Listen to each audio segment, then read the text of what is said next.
আন্দোলন সবার আন্দোলন। এর জন্য আমি বর্তমান অন্তর্বর্তীকালীন সরকারকে বলবো, সংস্কার করুন। যেখানে যেখানে সংস্কারের প্রয়োজন আপনি সুন্দর মতো সংস্কার করুন। রাতারাতি যারা ক্ষমতায় যেতে চান, আমিও তাদেরকে বলবো, আগে দখল মুক্ত করেন, দখলদারি করার অভ্যাস ত্যাগ করুন, তারপরে দ্বিতীয়বার ক্ষমতা যাওয়ার স্বপ্ন দেখুন। 16 বছর কোথায় ছিলেন? আজকে এই টাউন হলে সমস্ত জায়গাগুলি ব্যানার দিয়ে আটকিয়ে ফেলেছেন, এর কারণটা কোথায়? এই দখলদারি মুক্ত করার জন্য আন্দোলন করেছিলাম। এখানে দখল করবেন তো? 16 বছর কোথায় ছিলেন? কি করেছেন? কোথায় ছিল আপনাদের ফেস্টুনি? কোথায় ছিল আপনাদের ব্যানার? আপনাদের কি পাওয়ার আছে আমরা জানি, আপনাদের কি শক্তি আছে আমরা সবাই জানি।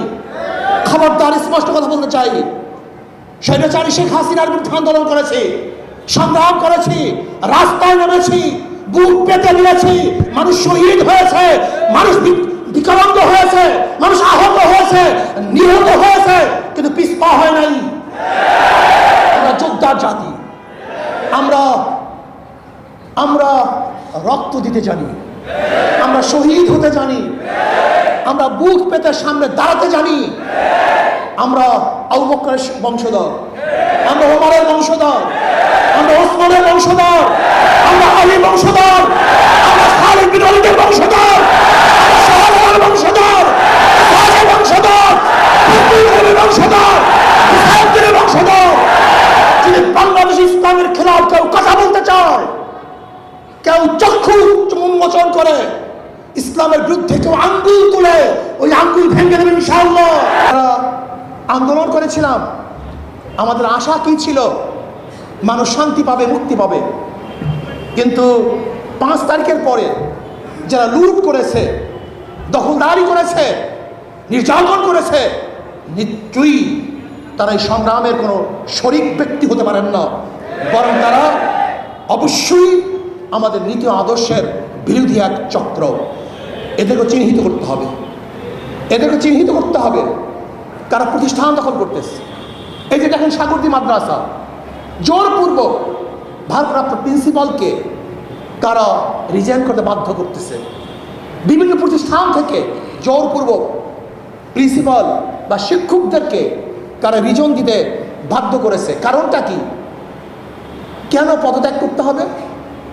বিচার আছে, যদি অন্যায় করে আমরা তার বিরুদ্ধে অভিযোগ দিতে পারি, অভিযোগ তদন্ত হবে, তদন্তের ভিত্তিতে তাকে সেখান থেকে বহিষ্কার করা হবে। কিন্তু এটা কোন সংস্কৃতি চালু হলো? ছাত্ররা গিয়ে জোরপূর্বক তাদেরকে পদত্যাগ করতে বাধ্য করবে। এর জন্য কিন্তু আমরা আন্দোলন করি নেই। আমি অন্তর্বর্তী সরকারকে বলবো যে শিক্ষা ডিপার্টমেন্টে আছেন, যেখানে যেখানে জোরপূর্বক ওস্তাদদেরকে, প্রিন্সিপালদেরকে পদত্যাগ করতে বাধ্য করেছে, আপনার তদন্তের ভিত্তিতে যদি তারা দোষী না হয়, তাদেরকে দ্বিতীয়বার সেখানে কাজ করার সুযোগ করে দেন। এইটি আমরা চাই, আমরা বৈষম্য চাই না। আমরা আওয়ামী লীগের বিরুদ্ধে মিথ্যা মামলার অভিযোগ তুলি, আওয়ামী লীগ মিথ্যা মামলা দায়ের করেছে, কিন্তু আজকেও বরিশাল, এই বরিশাল থানায় গিয়ে দেখেন আমাদের আব্দুল হালিম মাস্টার, আমাদের চরমনি ইউনিয়নের সহসভাপতি, তার বিরুদ্ধে আবার নতুনভাবে মিথ্যা মামলা হয়েছে। আমাদের আব্দুল রশিদ ভাই, আমাদের দায়িত্বশীল, তার বিরুদ্ধেও আবার মিথ্যা মামলা হয়েছে। আমি অন্তর্বর্তী সরকারকে বলবো, আপনারা জানেন জীবন দিয়ে, রক্ত দিয়ে এবং জীবনের মায়া ত্যাগ করে হাজার মানুষ 5ই আগস্টে যুদ্ধে অংশগ্রহণ করেছে। সেখানে মিথ্যা মামলার জন্য নয়, চাঁদাবাজি করার জন্য নয়, দখলদারি করার জন্য নয়, এই মানুষকে মুক্তি দেওয়ার জন্য, মানুষকে আজাদ করার জন্য। যদি আবারও মিথ্যা মামলা হয়, আমি